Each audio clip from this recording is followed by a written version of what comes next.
तो दोस्तों, कहानी की शुरुआत होती है एक फैमिली को दिखाते हुए जहाँ टॉम और जूलिया के दो बच्चे थे, जिनमें लड़के का नाम बैन और लड़की का नाम कैसी था। अब पूरी फैमिली कैरेबियन ओशन में बैन का बर्थडे सेलिब्रेट करने और छुट्टियां एंजॉय करने आती है।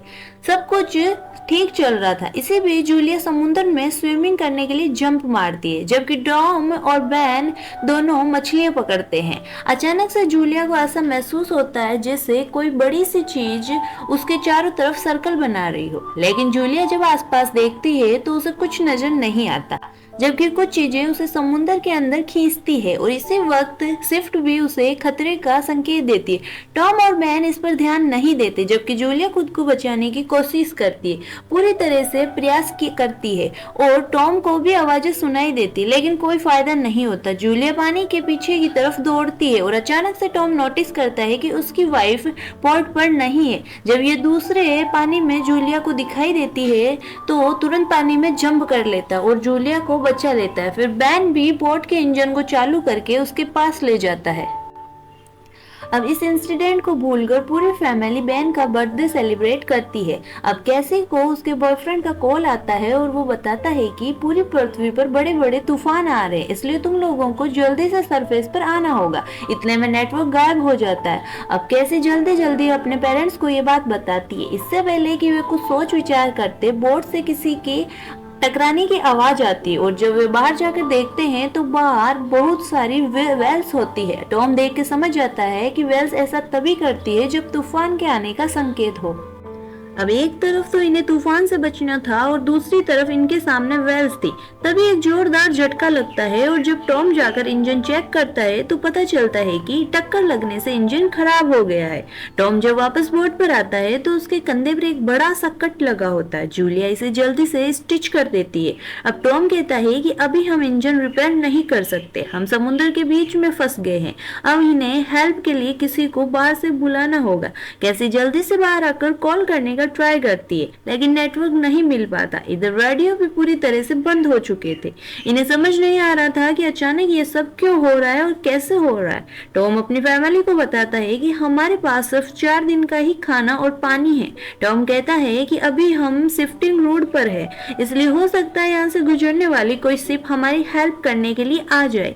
इन लोगों को बाहरी दुनिया से कोई कांटेक्ट नहीं था, इसलिए इन्हें बाहर के हालातों का कुछ भी पता नहीं होता। अब ये लोग डिस्कस कर ही रहे होते हैं, तभी बाहर भयानक सी आवाज आती है। जब पूरी फैमिली आसमान में देखती है तो आसमान से बहुत सारे ऑब्जेक्ट नीचे धरती पर आ गिर रहे होते हैं। एक ऑब्जेक्ट तो इनकी बोट के पास भी आने वाला था, इसलिए टॉम बोट के इंजन के डैमेज होने के बाद भी उसे किसी तरह आगे बढ़ाता है और आगे बढ़ते ही वो ऑब्जेक्ट इनकी बोट की जगह पर आकर गिरता है, लेकिन ये लोग बच जाते हैं। अब इनका इंजन रिपेयर करने लायक भी नहीं बचता और पूरी तरह से खराब हो जाता है। टॉम बाहर जाकर देखता है तो ये ऑब्जेक्ट कुछ और नहीं बल्कि मैटेरिट्स हैं, इसलिए सभी रेडियो सिग्नल मोबाइल नेटवर्क नहीं कर रहे हैं। अब समुद्र में बहुत तेज तूफान उठने लगता है, जिसके कारण बोट भी बुरी तरह से हिलने लगती है।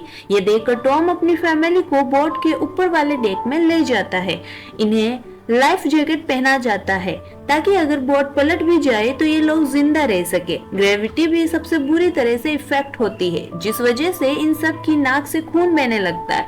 फिर एक जोरदार झटका लगता है और ये सब लोग यहीं पर बेहोश हो जाते हैं।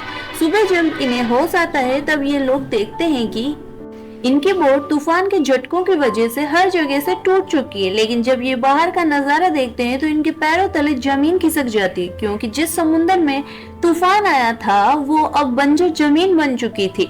पानी का नामो निशान तक नहीं था। टॉम कंपास निकाल कर जब चेक करता है तो इसे पता चलता है कि जमीन के सभी पोल्स चेंज हो गए हैं। अब जूलिया सारा खाना इकट्ठा करती है, लेकिन बैन गुब्बारों को हवा में उड़ा देता ताकि अगर कोई जिंदा हो तो उनकी मदद के लिए आ जाए। टॉम रेडियो के जरिए कांटेक्ट करने की कोशिश करता है, तभी टॉम को एक रेस्पॉन्स मिलता है। सामने वाला शख्स बताता है कि मैं सबमरीन का कैप्टन हूँ, ये भी कल रात के इंसिडेंट को झेल चुका था, जिसके कारण इसके साथी तो मारे गए लेकिन ये बच गया। अब कैप्टन बताता है कि 1 हफ्ते बाद जब पोल चेंज होंगे तब दोबारा समुद्र का पानी समुद्र में लौट आएगा और इसकी लहरें बहुत खतरनाक होंगी। इस वक्त तुम लोग समुद्र की गहराई में हो, इसलिए तुम ऊंची सी जगह पर चले जाओ। अब टॉम अपने दोनों बच्चों को सबमरीन में भेजने का फैसला करता है और इसके बाद कैप्टन को सारा खाना पीना भी देने के लिए राजी हो जाता है। टॉम अपने मैप में बताता है कि हम लोग 2 दिन में उस सबमरीन तक पहुंच जाएंगे। ये लोग अब खाना वगैरह इकट्ठा करते हैं और तभी बार टॉम की नजर एक आदमी पर पड़ती है जो कि अपने डॉग को लेकर इनकी तरफ आ रहा होता है। टॉम इसे सर्वाइवर समझकर पानी देता है, लेकिन ये शख्स टॉम पर ही अटैक करके उसे मार देता है। जूलिया दूर से ही सब देख रही होती है। अब यह शख्स टॉम को मारकर इनकी बोट की तरफ बढ़ता है। ये देखकर जूलिया अपने बच्चों को बचाने के लिए जल्दी से बोट की तरफ भागती है। अपने बच्चों को खतरे की बताकर उन्हें कहीं छुपा देती है। साथ ही कैसी कोई एक फ्लेयर गन भी सेफ्टी के लिए दे देती है। इतने में ही वह अनजान शख्स बोट के अंदर आ जाता है, जिसे देखकर जूलिया वॉशरूम में छुप जाती है, अपने जख्मों को स्टिच करने लगती है। इधर ये अनजान शख्स बोट को अच्छे से चेक करता है और खाना उठाकर खाने लगता है। बोट में घूमते हुए जरूरत का सामान तलाशने लगता है। इधर जूलिया बोट में बने हॉल से बाहर निकल आती है, लेकिन इस किलर का डॉग जूलिया को देखकर भौंकना शुरू कर देता है। अपने डॉग की आवाज सुनकर किलर भी इसकी तरफ बढ़ता है, लेकिन किलर के यहाँ आने से पहले ही जूलिया डॉग को मार देती है। लेकिन कुछ ही देर में किलर इसे पकड़ लेता है और इसे बुरी तरह से मारना शुरू कर देता है। कैसी ये सब छुप कर देख रही होती है, इसलिए वह जल्दी से अपनी माँ को बचाने के लिए फ्लेयर गन से इस पर शूट कर देती है, जिससे किलर तो ज्यादा जख्मी नहीं होता, लेकिन बोट चलने लगती है। जूलिया अपने दोनों बच्चों को लेकर बाहर निकलने लगती है और सर्वाइवर ने के लिए जो कुछ खाना इकट्ठा करने का फैसला करती है। तभी किलर फिर से जूलिया पर अटैक कर देता है। जूलिया किलर पर अटैक कर खाने का सामान लेकर बाहर निकल आती है। दोनों बच्चे जब अपने डैड की डेड बॉडी देखते हैं तो बहुत रोते हैं। बैन के बलून छोड़ने की वजह से किलर यहाँ पे आ गया, इसलिए बैन अपने आप को इन सब का जिम्मेदार समझता है, लेकिन जूलिया उसे समझाती है कि इसमें उसकी कोई गलती नहीं है। जूलिया, बैन और कैसी तीनों टॉम की ये हालत देखकर रो रहे होते हैं। तभी जूलिया की नजर बोट की तरफ जाती है, जो कि पूरी तरह से ब्लास्ट हो जाती है। अब ये दोनों बच्चों को लेकर आगे बढ़ती है और इन्हें सबमरीन की लोकेशन मिलती है। कुछ दूर चलने के बाद ये लोग एक चट्टान के पास जाकर रुकते हैं। यहाँ तीनों बहुत उदास होते हैं, लेकिन जूलिया अपने बच्चों की हिम्मत बनाए रखती है। इनका मैप बोट में ही चल गया था, इसलिए इन्हें सबमरीन ढूंढने में काफी मुश्किल आती है। जूलिया देखती है कि वो किलर इनका पीछा कर रहा है, क्योंकि इन्हीं के पास सारा खाना था, इसलिए ये लोग फिर से यहाँ से भागने लगते हैं। घंटों चलने के बाद बैन की हालत खराब हो जाती, इसलिए जूलिया उसे अपना सारा बचा हुआ पानी पीने को देती। कैसी भी अब बहुत थक चुके थे, इसलिए वह फ्रस्ट्रेशन में कहती है, क्या गारंटी है हम सबमरीन मिल जाएगी, जल्द ही समुद्र का पानी वापस आने वाला है, हम सब मारे जाएंगे। लेकिन जूलिया अपने बच्चों की हिम्मत टूटने नहीं देती और कहती है कि मैं तुम्हें बचा लूंगी, बस हमें उस सबमरीन तक पहुंचना है। फिर से तीनों आगे बढ़ते लगते हैं। अब जूलिया कल रात की अपनी फैमिली फोटो देखती है और सोचती है कि एक रात में कितना कुछ बदल गया। इसके बाद सब लोग सो जाते हैं, लेकिन आधी रात को कैसी को कुछ आवाज आती है। जब वे बाहर जाकर देखती है तो उसके पीछे वही किलर खड़ा होता है, एक ऐसी पर अटैक करने लगता है।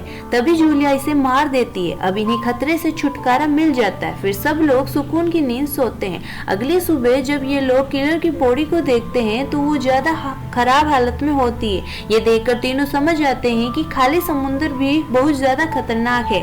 बॉडी की यह हालत हुई है। अब ये लोग सबमरीन की तरफ जाने लगते हैं, लेकिन रास्ते में बैन को इतनी ज्यादा प्यास लगने लगती है कि वे तालाब के जहरीले पानी को ही पीने लगता है, लेकिन जूलिया इसे रोक लेती है। रात को ये लोग एक शेल्टर बनाकर यहीं रुक जाते हैं, लेकिन कुछ देर बाद जूलिया को अजीब सी आवाज सुनाई देती है। जब वह बाहर जाकर देखती है तो उसे बहुत सारे कीकड़े होते हैं। जूलिया जल्दी से अपने बच्चे को लेकर वहां से भागने लगती है और कुछ दूरी पर इन्हें एक शिप नजर आती है। उसके कंटेनर्स में कुछ लोग भी थे, लेकिन ये लोग इन्हें देखकर कंटेनर को लॉक कर लेते हैं। काफी देर तक ये तीनों इनसे रिक्वेस्ट करते हैं, लेकिन जब ये लोग इन्हें अंदर नहीं लेते तो फिर ये लोग शिप के ऊपर चढ़कर अपनी जान बचाते हैं। लेकिन चढ़ते वक्त एक केकड़ा जूलिया के पैर को जख्मी कर देता है, पर जूलिया ऊपर आ जाती। इधर केकड़े कंटेनर के अंदर जाकर सभी को मार देते हैं। वहीं जूलिया अपने स्कार्फ से अपने जख्म को कवर करती है और फिर यहीं बेहोश हो जाती है। सुबह जब इनकी आंख खुलती है तो इसके पास इसके बच्चे नहीं होते। जूलिया अपने बच्चे को खोने के डर से रोने लगती है, लेकिन तभी बैन और कैसी आ जाते हैं।